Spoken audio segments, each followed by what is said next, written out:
Despite fate punishing him, I cannot bring myself to forgive him for the bullying. During my school days, I confronted the haunting reality of bullying, a topic widely discussed on TV and various platforms today. While bullying has become a buzzword in recent times, in my youth, it was synonymous with torment. I was consumed by sadness, finding solace in seclusion and concocting countless excuses to avoid going to school. However, the inevitable encounter with my tormentor awaited me. This tormentor was not an adult, but a boy my own age, a fellow classmate. This monster, by the name of Lyosha, joined our class in the 7th grade. Like me, he stood out from his peers due to his reticence, and perhaps it was for this reason that we were initially assigned to the same desk. He appeared not merely silent, but also a battered soul, carrying emotional scars. I felt an inclination to help him in some way, to alleviate his pain. I attempted to establish a connection with Lyosha, but he remained steadfast in his aloofness. Unexpectedly, one day, this enigmatic figure extended an invitation for a walk. Out of compassion, I couldn't decline, but circumstances forced me to do so as my parents, and I had planned a trip to our country retreat. Little did I know that this refusal would trigger a retaliatory wave of torment from him. Fate may have dealt its retribution, but I cannot find it in my heart to forgive him for the anguish he caused me. Lyosha's torment took on new and insidious forms at school, exploiting any opportunity to make my life miserable. One day, he scattered buttons on my chair, and in my unwitting innocence, I sat right on them. But it didn't stop there. His cruelty escalated further when he decided to adorn my long hair with gum. When I returned home, tears streamed down my face as I struggled to comprehend why Lyosha was acting this way. My mother, desperate to find a solution, had only one choice. She took me to the hair salon, where my once thick bun was transformed into a graceful curl. Little did I know that the mischievousness from the monstrous Alexei was far from over. Valentine's Day arrived at school, and girls expressed their affection through exchanging heartfelt Valentine's cards. Each desk would be adorned with a special box where admirers could leave a token of their affection. Imagine my surprise when I found an adorable box next to my desk, accompanied by a note that read, "You like them." Regrettably, I couldn't resist the curiosity and opened the box, only to discover a lifeless mouse inside. While my classmates were left in a state of shock, I descended into a fit of hysteria, and Lyosha reveled in his twisted amusement. Naturally, I knew exactly who had orchestrated this ghastly gift. Another night of tears ensued. The next morning, my puffy eyes caught my mother's attention, and she bombarded me with questions. Exhausted from enduring incessant insults, mockery, and Lyosha's relentless torment, I decided to break my silence. Without hesitation, my mother stormed into the school to confront this troublemaker. To my surprise, Lyosha offered a fleeting apology and promised not to harm me again. But his respite from tormenting me was short-lived. It seemed that Lyosha was merely pausing to prepare yet another twisted surprise, specifically tailored for me. On the eve of New Year's Eve, our school organized a disco. Excitement filled the air as the girls and I dressed up, styled our hair, and eagerly made our way to the dance. The atmosphere was vibrant, and my eyes were fixed on my secret crush, unaware of my feelings. I longed to capture his attention. However, the night took an unexpected turn when Lyosha suddenly appeared in the auditorium, grabbing the microphone and inviting everyone to an exhibition in the corridor. The girls and I exchanged uncertain glances, but followed the crowd. What awaited me in that corridor was a sight that made me wish the ground would swallow me whole. Erotic pictures bearing my face were plastered on every wall. The shame overwhelmed me as laughter filled the air, even from the one I admired. I stood frozen, consumed by humiliation. It was a montage meticulously orchestrated by Lyosha. The episode haunted me, and the laughter persisted for a long time. It became clear that I couldn't endure it any longer, so I pleaded with my mother to transfer me to another school. It was a necessary decision, as the fragile state of my young psyche would not have survived otherwise, leading to potentially tragic consequences. Over a decade has passed since those harrowing adventures. I successfully graduated from high school and am now pursuing a master's degree. The memories of Lyosha linger like a haunting nightmare. There have been occasions when I encountered him on the street and desperately tried to avoid him, but fate seemed determined to bring us together. On one such encounter, Lyosha hurled a single phrase at me: "I loved you, and you never even wanted to go out with me. You're just like my mother." Later, I discovered from former classmates that Lyosha had taken a dangerous path, resorting to robbery, which eventually led to his imprisonment. Yet, I couldn't find an ounce of pity within me, for he had reaped what he sowed through his countless misdeeds. Next great story. I fell in love with her just as I had in my youth. I wouldn't say that my wife and I were constantly fighting. It was more like our lives had fallen into an unbroken routine.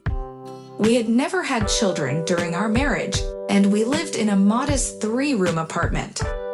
My wife was always pushing for us to make more money, but I was content with my favorite job. You see, I had opened a fishing store a long time ago, and I loved how it had gradually transformed into a genuine club. Enthusiastic people from all over the city and neighboring communities would come to me. We organized competitions and simply enjoyed the act of fishing together. The income was stable, though not extravagant. However, the worst part was that sometimes we didn't want to go back home. It wasn't due to any specific problems. It just didn't feel like a home anymore. It became more of a habit or something we did out of obligation.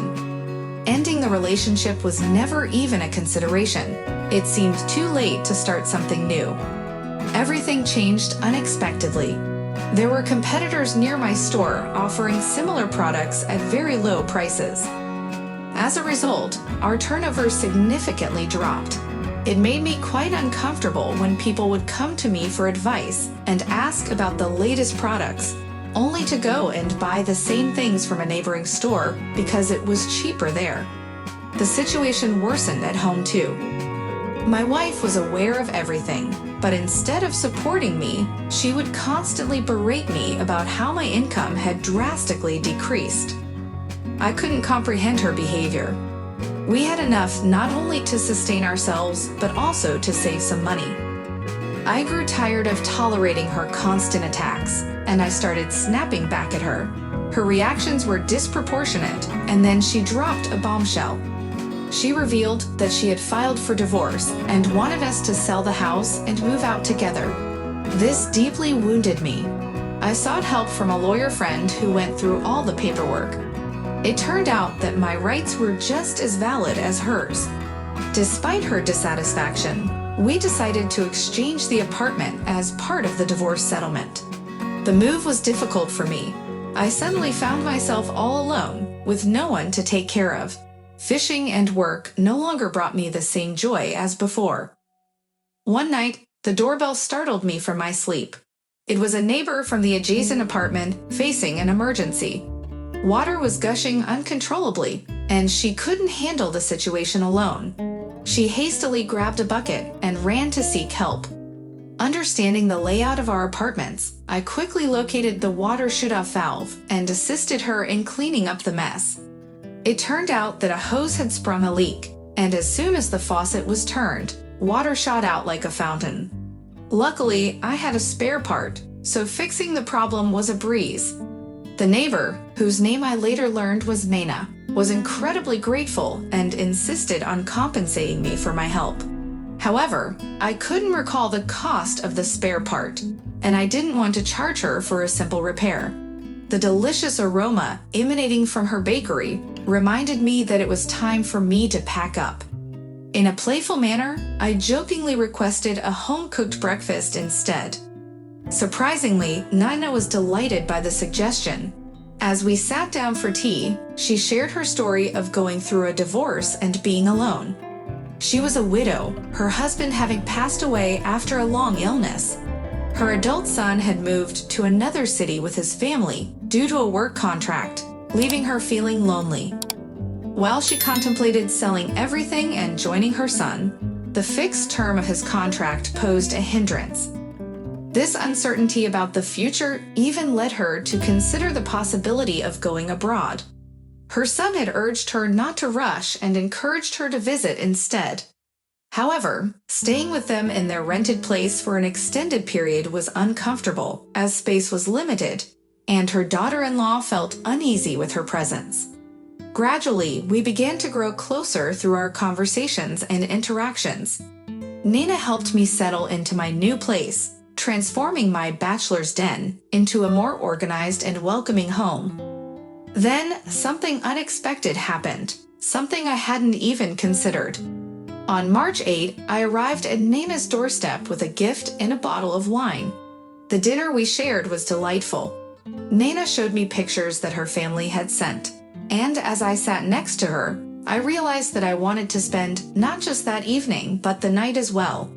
It was a revelation because it had been a long time since my wife and I had experienced such intimacy. It may sound absurd, but I have truly fallen in love once again, just like in my youth.